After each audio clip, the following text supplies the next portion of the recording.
And my yoga teacher says that we are as old as our spine, and it definitely applies to our dogs as well. So today I would like to show you a really simple and easy way of maintaining your dog's spine being flexible and healthy, and prevent it from being inflamed and the muscles along the spine inflamed. So one of the most important parts of disease prevention is to know how important the energy flow is in the body. And if you think of the body as a supercomputer, or an element or unit that is put together from energy particles, and the particles have to exist in harmony and balance. And when you dissect those particles even smaller, you realize that this is just an electric charge that is actually organized differently. So our body and your dog's body is just an energetic unit that is composed in a certain way.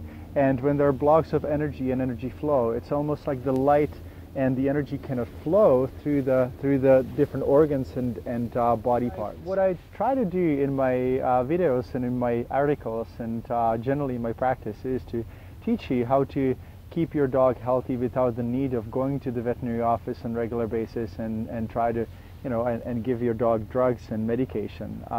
This is actually one of the tools that can be invaluable and can save your dogs many months and years of mobile and healthy life.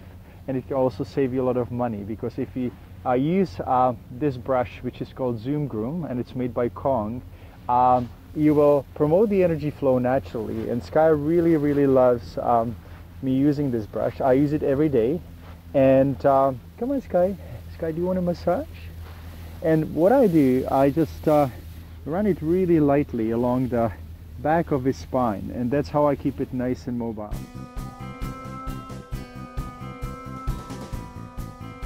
So the cervical spine is really important for the energy flow to the head and ears. So if you have a dog that has tightness in the cervical spine, you may start seeing some ear problems, or your dog may start rubbing his or her head, and so on. Some dogs like to lick their paws and feet, and it often happens because they have a referred sensation in their feet due to a nerve injury. If you had a neck injury or neck pain in the past, you know that it sometimes can refer to our hands and fingers, and dogs are not any different.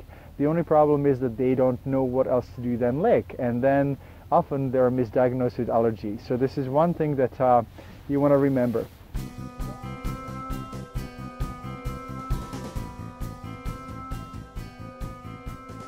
Dogs that have spasms around the interscapular region, they often lick the forearms. So there's a connection between the shoulders and the forearms.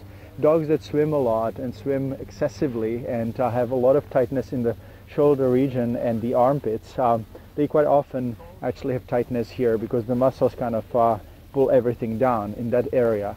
And then somehow neurologically it refers to in the arm area, and they often lick.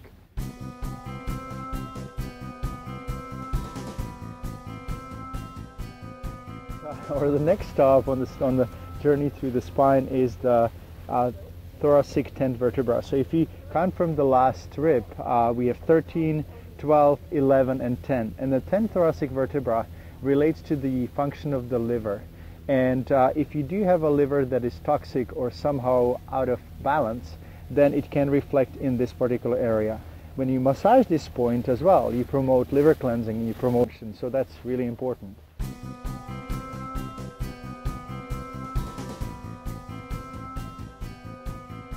The next stop is the thoracic lumbar junction, which is past the 13th thoracic vertebra, and that's the area that relates to the pancreas and stomach. And I often see that dogs that have digestive issues, and especially stomach issues and pancreatitis, they have a sensitivity and increased activation in the area of thoracic lumbar junction.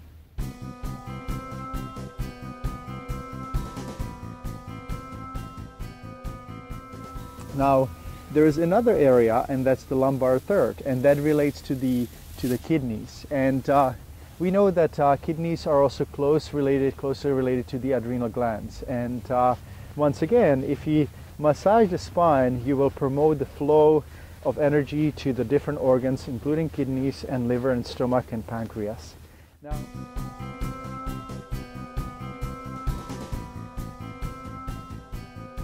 Now the lumbar area, or the mid-lumbar to the caudal lumbar, relates to intestinal tract, colon, and then the small intestine.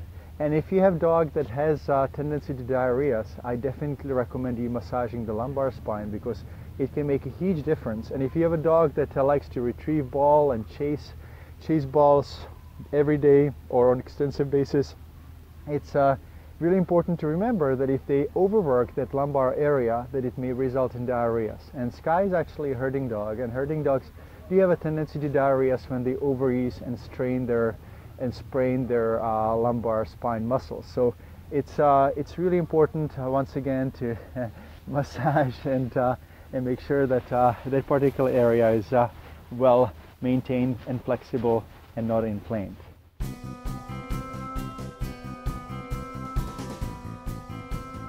The last stop is the sacral area, where the tailbone is, and the sacrum is somehow related to the function of the bladder, and I've seen dogs that do have a lot of tension in that area having more tendencies to bladder inflammation and cystitis and infections.